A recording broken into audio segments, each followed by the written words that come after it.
这个男人在沙漠中偶遇一只巨蜥，他是澳洲大陆上最强的捕食者。正当男人想要上前查看时，巨蜥却突然发动了攻击。本期黑森来到了澳大利亚的腹地，在这里他将要作为阿兰达族的路探，从砂岩高原出发，途经干枯的河床，穿过长达32公里的炙热沙漠与山谷，在沙漠中寻找一处全新的水源供族人安营扎寨。此次旅途，黑森将面对的不仅是沙漠中的干旱与炎热，同时还有很多危险掠食者的觊觎。不过他会带着阿兰达族2万年来的智慧结晶踏上旅程，这会让他的冒险轻松不少。在正式开始旅途之前，黑森需要做足准备，首先就是要补充充足的水分。阿兰达族的宝贵经验告诉他，在沙漠中植物丛生的地方通常都会有地下水源。幸运的是，黑森发现了赤桉树林，在这里他选了一个比别处植物都多的区域，就开始往下挖。经过一番努力，坑里成功出现了水。虽然水里浸满了泥沙，但这也同样说明了这些水来自地下，基本不会出现上游曾是某个动物厕所的情况，也算是干净又卫生了。补充好水分，继续出发。没过多久，黑森就来到了一片开阔的沙漠之上，在地上他看到了一连串动物的足迹。黑森一边在心里盘算着把这个大家伙收入囊中，一边从包里掏出了阿兰达族祖传的制毛器。这是一种由相思木和袋鼠腿的肌腱制作而成的武器，它可以赋予长矛更快的飞行出速，从而使其具有更大的威力和精准度。顺着脚印，黑森找到了一只眼斑巨蜥，这是澳洲大陆最大的蜥蜴。它健壮的身躯和嘴里的毒牙让黑森望而却步。黑森先是慢慢的接近它，想要仔细观察一番，这下可就惹急了这个大家伙。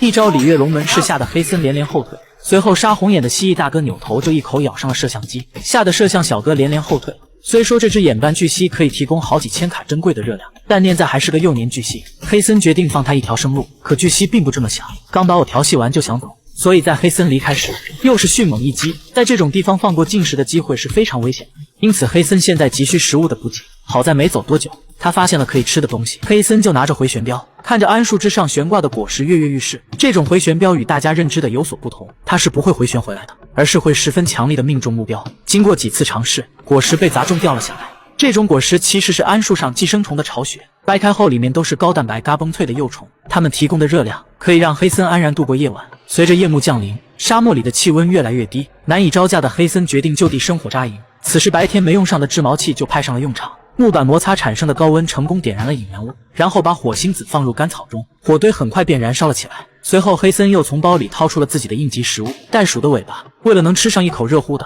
他在火堆旁边刨了一个坑，并将烧红的木炭挪进去，这就是最原始的烤箱。现在只要把食材放进去，再埋上沙子，几个小时就可以焖熟。同时这个烤箱还能作为今晚的床铺，让黑森温暖一整晚。第二天起床，昨晚枕在身下的袋鼠肉也正好烤熟，一口下去，饿急眼的黑森差点好吃到哭出声来。吃完早餐，黑森继续踏上了路途。在经过好几个小时的烈日炙烤后，来到了砂岩高原附近。通过阿兰达族祖先留下的印记，他找到了一个水坑。正当黑森准备畅饮一番，水瓢中浮起的水蟑螂说明这个水源已经被污染，但几乎快要脱水的黑森顾不了那么多，直接咬牙闭眼一口闷，这也算是解了燃眉之急。补充好水分，黑森开始物色自己今晚的住所。他找到了一个离水源很近的山洞，在这里过夜再合适不过了。经过观察，黑森还在崖壁上看到了一些红色的手印，那也就说明这里曾是阿兰达族祖先的庇护所。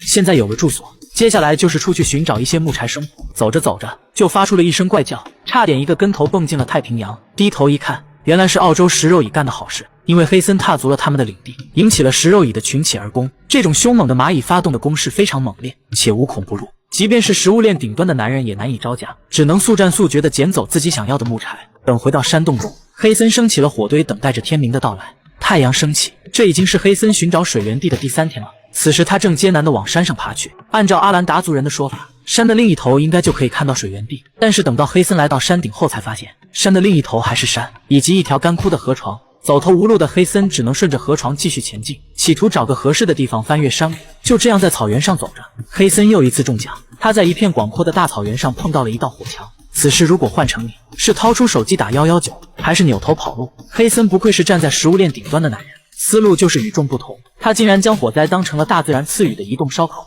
在火烧过的地方就开始找起吃的来。幸运的是，火势没有朝着他蔓延过来，而是向着相反的方向移去，而黑森也就有了这个宝贵的机会，可以来一次自助烧烤。烧过的地面遍布小动物，要说最合他胃口的，那还得是嘎嘣脆的烤炸毛。补充了一些蛋白质，黑森继续踏上了寻找水源地的路途。又是几个小时过去，黑森仍旧没有找到水源地。就在他口干舌燥时，在地上发现了一只刨动的穴蛙。穴蛙会把水分储藏在自己的肌肉与皮肤之间，并通过开源节流的方式度过旱季，直到雨水降临。这些水分虽然聊胜于无，但总比没有好。黑森挤压雪蛙的腹部，流出了几滴看瞎眼也看不到的水来为自己补充水分，同时他也没忘了给雪蛙留一些。顺着干河床继续走下去，黑森看到了一些野狗的脚印，这无疑是个好信号，也预示着离水源地不远了。当走过转角时，梦寐以求的水源地出现在了眼前，这也意味着本次探险的任务圆满完成。碰巧的是，此时天空也下起了大雨，而黑森将以点燃烽火的形式告诉阿兰达族人水源地的所在处。